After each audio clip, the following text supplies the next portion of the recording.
સપના એ નથી હોતા જ્યાં આપણે ઊંઘમાં જોઈએ છીએ, સપના તો એ છે જે આપણને ઊંઘવા જ નથી દેતા.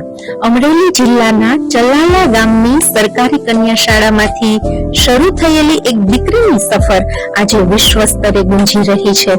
આ વાર્તા છે અદ્ભુત સંકલ્પ શક્તિ ધરાવતા સુધા કાકડિયાની.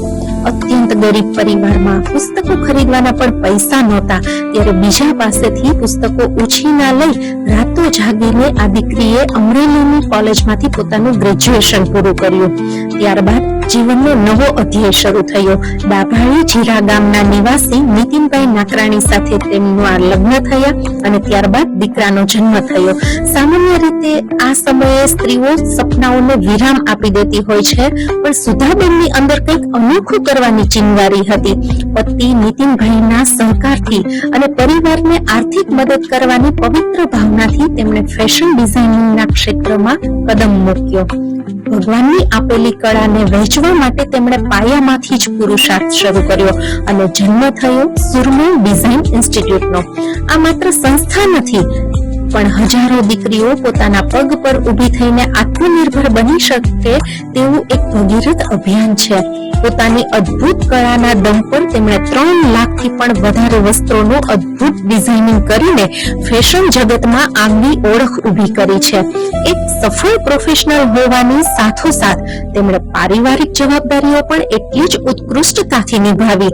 પોતે જોયેલા કપરા દિવસો સંતાનને ન જોવા પડે તે માટે દીકરાને શ્રેષ્ઠ શિક્ષણ અને સંસ્કાર આપ્યા, જે આજે મેડિકલ લાઇનમાં અભ્યાસ કરી રહ્યો છે. આવી જ અસાધારણ સફરના કારણે ગુજરાતના પ્રેરણાદાયી ચરિત્રો ધરાવતા પુસ્તક ઉજળી પ્રતિભામાં સુધાબેનના જીવનને એક પ્રકરણ તરીકે ગૌરવભેર સ્થાન મળ્યું છે.